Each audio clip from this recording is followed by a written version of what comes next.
Então, muito boa tarde a todos. Graças e paz do Senhor Jesus esteja connosco. Está calor, é verdade. Portanto,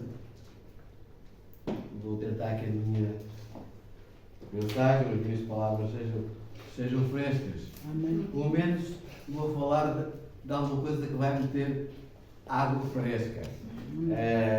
Não vou falar da mulher samaritana. Isso foi hoje de manhã lá na Foz. Mas porque hoje é dia de missões, vou falar de algo que se passou com talvez o primeiro grande missionário, o maior missionário, que foi Paulo, o apóstolo Paulo. Ele fez várias viagens missionárias, ele passou por dificuldades. Naquele primeiro hino que cantámos, nós cantámos, e o irmão orou nesse sentido, não é? Para que realmente aquelas palavras sejam reais na nossa vida. Mas muitas vezes sabemos que infelizmente não acontece. Tudo ao Cristo te entrego é muito, não é? Mas depois também diz que estamos dispostos a caminhar, não é? Seja o meu caminho duro, inseguro, mas estamos dispostos. Mas será que estamos mesmo? Eu creio que o apóstolo Paulo podia dizer estas palavras para si próprio, não é? E que elas eram verdadeiras, porque ele passou por tudo, não é? Aliás, fez uma lista das coisas que lhe aconteceram, desde prisões, açoites, naufrágios, todos esses acontecimentos passaram pela sua vida, todas essas crises chegaram à sua vida. E também já ouvimos falar sobre estar tudo em crise, não é? Está tudo num caos. Mas as crises podem também ser oportunidades divinas que o Senhor nos dá para podermos aproveitar. Havia um programa antigo na televisão, dois famosos atores portugueses, que já não estão connosco, que diziam: isto é que vai uma crise. Se alguns se lembram. Oh Agostinho, isto é que vai uma crise. E é verdade. Mas muitas vezes nós só percebemos o porquê das situações, o porquê das crises, não é? Quando, passado algum tempo, olhamos para trás. Algumas nós entendemos, mas outras nem assim, não é? Talvez só na glória possamos entender. Agora sabemos uma coisa, que nada aconteceu por acaso, como já lemos naquele salmo, não é? O Senhor continua a ser Senhor. Apesar de tudo o que acontece, apesar deste mundo estar num caos, Deus continua a ser Deus. Amém. Deus continua a ser soberano. Amém. E nada nem ninguém pode fugir à sua vontade. Se pensarmos em alguns exemplos do Velho Testamento, nós percebemos porque é que algumas coisas aconteceram. Por exemplo, quando pensamos em José e na sua família, em Jacó, se não tivesse havido fome na terra, quando José já estava no Egito, se calhar José nunca mais teria visto o seu pai. E haver fome era uma coisa terrível, mas foi porque eles foram buscar alimento ao Egito, que também depois José chamou, digamos assim, o seu pai, não é? E Jacó pôde ir lá com os seus irmãos e ter aquele reencontro em que houve grandes abraços, grandes lágrimas, não é? E grande alegria, certamente, no coração, quer de Jacó, quer de José. Ruth, por exemplo, não teria encontrado Boaz, e Ruth e Boaz estão na genealogia do Senhor Jesus, não é? Se não houvesse fome, se não tivessem ido para outro país, se não tivesse ficado viúvo, tantas coisas que aconteceram, que se calhar naquela altura eram muito estranhas, mas Deus tinha um plano. Deus sempre tem um plano. Nada acontece por acaso. Esther não teria sido rainha, por exemplo. Não é? E tantos outros exemplos, tantas outras situações que nós podemos ver. Aquela história que eu gostava de partilhar convosco hoje, que os irmãos conhecem certamente muito bem, mas que é algo bastante, digamos, cinematográfico, não é? Podemos dizer que dava um filme. Tinha aqui argumentos para um grande filme, não é? Está no livro de Atos dos Apóstolos, quase no final, no capítulo 27. E este relato do capítulo 27 de Atos é um relato muito interessante. Nós não vamos ver tudo ao pormenor, o capítulo é grande, são 44 versículos. Vamos pegar em alguns para percebermos o que é que o Senhor estava a preparar naquela altura. Paulo estava preso, ia ser mandado para Roma, ele próprio calculou para César, como cidadão romano, teria essa prerrogativa, e então ele estava a ser enviado agora para Roma, para a Itália. E aquilo era um tempo de crise, não é? Ele estava preso, ia com soldados a tomar conta dele.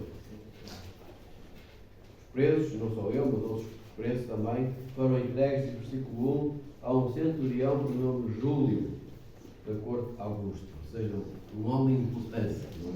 Um capitão com poder, um capitão, que no entanto nós vemos no relato que tinha um bom coração. Mas o que acontece, e avançando assim rapidamente, no versículo 4 diz que os ventos eram contrários. Deus tem um plano, Deus leva aquele homem e outros mais para Roma, mas não foi uma viagem fácil. Havia ventos contrários. Quantas vezes na nossa vida nós temos ventos contrários? E nós queremos ir nesta direção e parece que está certo, mas está difícil. Porque alguma coisa se opõe. Naquele dia que nós tínhamos determinado ir mesmo ao culto, aparece lá uma vizinha a perguntar não sei o quê, perdemos autocarros, não vamos. Um exemplo aleatório. Mas tantas coisas que podemos citar aqui. Quantas vezes há ventos contrários, coisas difíceis na nossa vida. Mas vamos ler então agora do versículo 9 até ao versículo 11. Depois iremos ler mais alguns versículos. E diz assim: passado muito tempo, e sendo já perigosa a navegação, pois também o jejum já tinha passado, Paulo os admoestava, dizendo-lhes: varões, vejo que a navegação há de ser incómoda e com muito dano, não só para o navio e a sua carga, mas também para a nossa vida. Mas o centurião queria mais no piloto e no mestre do que dizia Paulo. Este homem, apesar de ser um homem, percebemos que ele até facilitou algumas coisas a Paulo, não confiava na palavra de Paulo. Ele confiava mais no piloto, no mestre, do que daquilo que Paulo dizia. E se calhar, humanamente falando, ele teria, teoricamente, alguma razão, não é? Paulo não era um marinheiro. Aqueles homens que estavam habituados, o capitão do barco, etc., certamente conhecia melhor as circunstâncias, não é? Os ventos, as marés, as tempestades. Mas Paulo não era apenas Paulo. Paulo era um servo de Deus. Um servo que confiava na palavra do Senhor. E certamente que Deus estava a mostrar a Paulo o que devia fazer e estava a apresentar aquilo que seria melhor para eles. No entanto, a orientação da palavra de Deus através de Paulo foi ignorada. O centurião preferiu acreditar no homem e não seguir os conselhos do homem de Deus. E este é o retrato do mundo dos nossos dias. Não é? O mundo continua a confiar mais no homem do que no seu Deus. O mundo procura exaltar a criatura, esquecendo-se do Criador. E nós já lemos no Salmo 24, não é? Que o Senhor é o Criador, que o Senhor é o sustentador, não é? Que é o Rei da glória. Não há outro acima dele. E é nele que nós devemos buscar a nossa confiança. O centurião não agiu assim. O mundo hoje confia mais, talvez, na inteligência artificial, não é? Que está aí agora a surgir com toda a força. E enquanto há uns anos atrás, não muitos, ainda hoje, Qualquer dúvida que tínhamos, ia-se ao Google, que era uma coisa fantástica, não é? O tio Google sabia tudo. E quando perguntávamos alguma coisa, ele responde. Mas agora, o tio Google já está a ficar ultrapassado. Agora vem a inteligência artificial. Então qualquer coisa se pergunta. A inteligência artificial. Eu acho piada algumas situações que aparecem lá nos computadores, não é? Em alguns lugares assim, para confirmar se é um humano. Quer dizer, é uma máquina que está a confirmar que se nós somos humanos ou não. Então, mas aquilo é uma máquina que está a dizer, olha, põe aqui isto, faz assim, para ver se és mesmo um humano ou não. Quer dizer, a máquina já está acima do homem, não é? A confiança dos homens está nestas coisas. A inteligência artificial pode ser útil, não digo que não. O meu cunhado diz qualquer coisa dos impostos, algumas leis que ele não sabe, ou quando está a trabalhar e precisa disto ou daquilo, vai lá, põe lá a pergunta e aquilo vem logo lá tudo explicado, não? O treco-lei e tal, não sei o quê, vem lá tudo. Fantástico. No outro dia estava numa conversa com professores da Comacep, por causa da Aliança Evangélica, tem algum contacto com a Comacep, sou o elo de ligação entre a Aliança Evangélica e a Comacep, que é os professores da Religião Moral Evangélica nas escolas, e eles estavam também a pôr uma questão, agora por causa do fim do ano, dos motores, etc., lá a inteligência artificial. Só que a resposta da inteligência artificial dada em Lisboa não era exatamente igual à que era dada em Faro, não é? Não me perguntei porquê, que eu não sei. Mas eles fizeram a mesma pergunta em diversas zonas do país e a resposta não foi igual. É uma inteligência artificial. Mas se nós perguntarmos ao Senhor, a resposta é sempre igual. Porque a sua palavra não muda. Amém. Os céus e a terra passarão, mas as minhas palavras não vão passar. A palavra do Senhor é sempre a mesma. No nosso Deus não há mudança, nem sombra de variação. O que Ele disse ontem é válido para hoje e será válido para amanhã. Porque as suas promessas são eternas, são firmes. Não há alterações nem mudança no seu pensamento. Vemos aqui que o capitão não confiava naquilo que Paulo dizia. E Paulo estava preocupado não só com ele, mas também com os outros à sua volta. Não só com o navio e a carga, como diz o versículo 10, mas também para a nossa vida. A vida de todos aqueles que estavam no navio, inclusivamente o capitão, o centurião, o mestre, etc. Será que nós também nos importamos com a vida daqueles que estão à nossa volta? Será que nós, nestes tempos de crise que falamos, nesta situação caótica em que o mundo vive, nós temos preocupação com aqueles que estão à nossa volta, sabendo que em breve o Senhor Jesus vem buscar aqueles que são seus e que não tiverem entregue a sua vida ao Senhor, vai ficar perdido para todo sempre, sem qualquer possibilidade de resgate? Aqueles que rejeitarem o Senhor Jesus, aqueles que não forem lavados pelo sangue do Cordeiro Imaculado, que foi Jesus, o único que verteu o seu sangue na cruz por nós, vão ficar separados para todo sempre? Importarmos com isso? Ou, como diz o francês, je m'en fiche, não é? Estamos nas tintas. Eu não quero saber. Eu quero olhar por mim, tratar de mim, não é? Eu já estou salvo. Eu creio em Deus. Eu aceitei Jesus. Olha, os outros façam o mesmo, não me importa. Não. Nós devemos ter interesse, paixão pelas almas, não é? Como dizia aquele célebre livro antigo do Oswald Smith, não é? Paixão pelas almas. Hoje vê-se pouco paixão pelas almas. Digo eu, posso estar enganado. Oxalá que esteja, mas vê-se pouco. Será que nós confiamos mesmo no Senhor? Ou também estamos a confiar mais na tecnologia, confiar mais nas coisas que ouvimos, a procurar ouvir as notícias para saber se o Irão já mandou lá uma bomba, ou se Israel mandou outra bomba, ou se vai haver isto ou vai haver aquilo? Meus irmãos, tudo o que está a passar está a cumprir-se, o que Está escrito. Está a cumprir-se o que foi previsto há muito tempo atrás.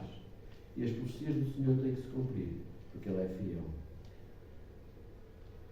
Quando nós não confiamos no Senhor, quando nós não entregamos o rumo da nossa vida, quando nós não deixamos que seja Ele a conduzir o barco da nossa vida, não é? Então a coisa corre mal. Versículo 15, vamos ler mais alguns versículos, diz assim: e sendo navio arrebatado e não podendo navegar contra o vento, dando de mão a tudo, nos deixamos ir à toa. E correndo abaixo de uma pequena ilha chamada Calda, apenas pudemos ganhar o batel. Levado este para cima, usaram todos os meios, cingindo o navio, e temendo darem à costa na Sirte, amainadas as velas, assim foram à toa, à deriva. Quando nós não confiamos no Senhor, o resultado é ir à deriva. É andar à toa como loucos. E esta é a situação do mundo, não é? Vai para aqui, vai para ali, sempre à espera da última novidade, do último grito, da última notícia. Porque andam à toa, não sabem o rumo, não têm um propósito. Aquele barco, porque não seguiram o conselho de Paulo, que estava a transmitir aquilo que Deus tinha mostrado, começou a ir à deriva, totalmente à deriva, totalmente à toa. Isaías diz que todos nós andávamos desgarrados como ovelhas, cada um se desviava pelo seu caminho. E o final do livro dos Juízes também tem um versículo muito interessante. Mesmo o último versículo do livro dos Juízes, no capítulo 21, versículo 25, diz: naqueles dias não havia rei em Israel, porém cada um fazia o que parecia reto aos seus olhos. Cada um fazia o que lhe apetecia, não é? E parece que nada mudou, entretanto. Estamos vivendo um tempo em que cada um faz o que lhe apetece, não é? Eu tenho direito a isto, eu tenho direito àquilo, eu quero isto, eu quero aquilo, eu reivindico assim, eu reivindico assado. E vivemos no tempo de direitos. E os deveres? Não há deveres, não há propósito, não há rumo. Não, cada um fazia o que lhe apetecia. Cada um andava desgarrado, conforme o seu caminho. Caminhava ou navegava, neste caso é navegar, que é na água, à toa, conforme o sabor do vento e das marés. E vemos que isso acontece nos nossos dias. Não quero entrar por aí, mas basta olhar os políticos, que hoje diziam uma coisa, passado não sei quantos dias estão a dizer outra, não é? Dizer, eu nunca vou ser candidato a Presidente da República, não é? Nem que caia, usando aquela expressão portuguesa, nem que caia o Carmo e a Trindade. Pumba! O Carmo e a Trindade não caíram, mas já estão em candidatos. Não é? Como agir em tempos de crise? O que fazer? Não é? Qual o método que nós devemos usar para que essa crise, que pode ser uma oportunidade, como eu disse no início, que Deus nos está a mostrar, que Deus nos está a dar para aproveitarmos, pode ser realizada? Numa crise, numa situação difícil, há necessidade certamente de ação, mas por nós mesmos nós vamos falhar. O que eles pensaram foi tentar com as suas mãos realizar alguma coisa, não é? E começaram então a preparar as coisas para lançarem ao mar, algum peso do barco, não é? Ver se era mais fácil. Não é? Mas com as mãos, com a nossa mente, ou com os seus pensamentos, não resolveram nada. E aquele que busca salvar-se pelas suas obras, pelos seus pensamentos, pelas suas ações individuais, não consegue sucesso. Porque o sucesso está só em obedecer ao Senhor. E quando nós obedecemos ao Senhor, quando nós cumprimos a Sua palavra, quando nós caminhamos no caminho que Ele quer para nós, quando entregamos tudo, como lemos no início, então nós vamos ter sucesso. Não estou a dizer que vamos ser ricos, não estou a dizer que vamos ter tudo aquilo que nós queremos, mas vamos ter a alegria de viver, vamos ter segurança, vamos ter paz, no coração, porque sabemos que o Senhor está connosco e é Ele que está a conduzir os nossos passos. Amém. Quando queremos fazer por nós, a tragédia chega. Versículo 20 diz: e não aparecendo haver há muitos dias, nem sol, nem estrelas, e caindo sobre nós uma não pequena tempestade, fugiu-nos toda a esperança de nos salvar. Fugiu-nos toda a esperança. Eles estavam desesperados. A quem foge toda a esperança fica desesperado. Eles estavam desesperados. Porque eles confiaram nas suas ideias, nos seus métodos, não é? Confiaram no piloto, confiaram no mestre, confiaram que podiam fazer alguma coisa, lançaram no mar a armação do navio, pensavam que isso ia resultar, como diz o versículo 19, com as suas próprias mãos, mas isso apenas lhes trouxe desesperança. Porque fora do Senhor não há estar. A nossa esperança é o Senhor. Não é? A nossa esperança está no céu. E esperamos que um dia Ele volte para nos levar, para estarmos com Ele por toda a eternidade. Glória ao Senhor. Cristo é a nossa esperança, a nossa verdadeira esperança. E fora dele não há nenhuma esperança. Estes homens estavam desesperados, não sabiam mais o que fazer. Quando a nossa esperança está fora do plano de Deus, fora daquilo que o Senhor tem preparado para nós, então essa esperança é vã, vai falhar, vai trazer depressão, vai trazer tristeza, não é? Vai trazer insegurança, vai trazer tudo aquilo que é negativo. Porque só o Senhor nos pode realmente dar essa esperança verdadeira. Sabemos que no nosso país, tão tradicionalmente religioso, não é? Muitos procuram, através de peregrinações, através de sacrifícios, não é? Irem a Fátima, irem a outros lugares, outros vão à bruxa, não é? À procura de soluções, mas eles não têm solução nenhuma. A nossa solução é só uma, chama-se Jesus Cristo. Amém. É dele que nós precisamos todos os dias da nossa vida.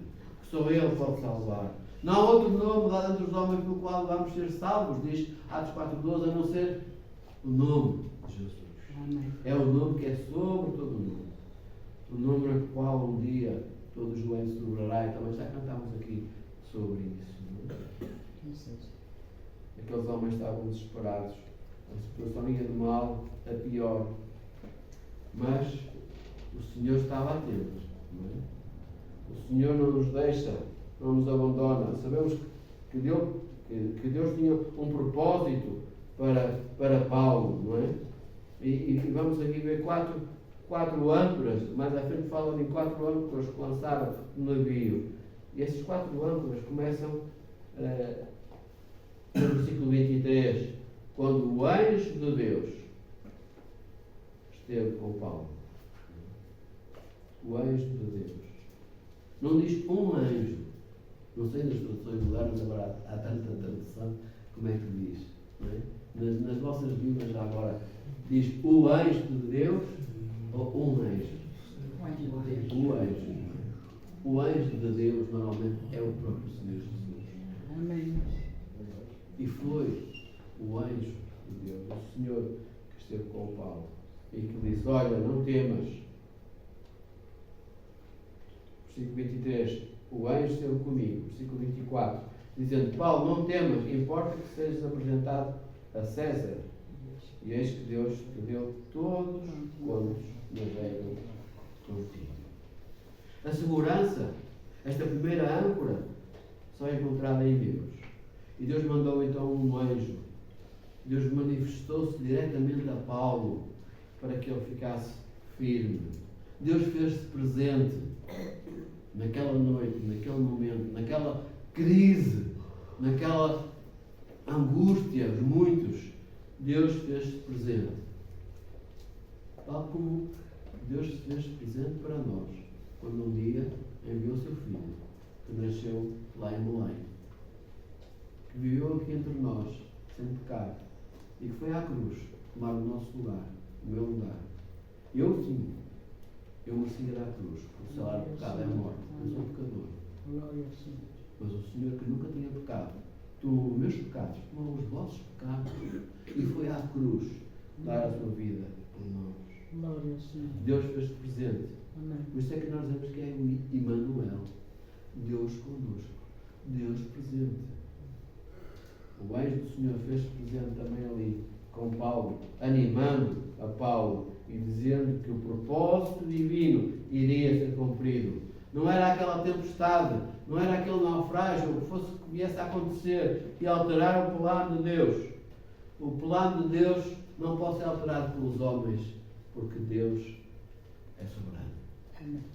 E nada nem ninguém pode alterar a soberania do Senhor.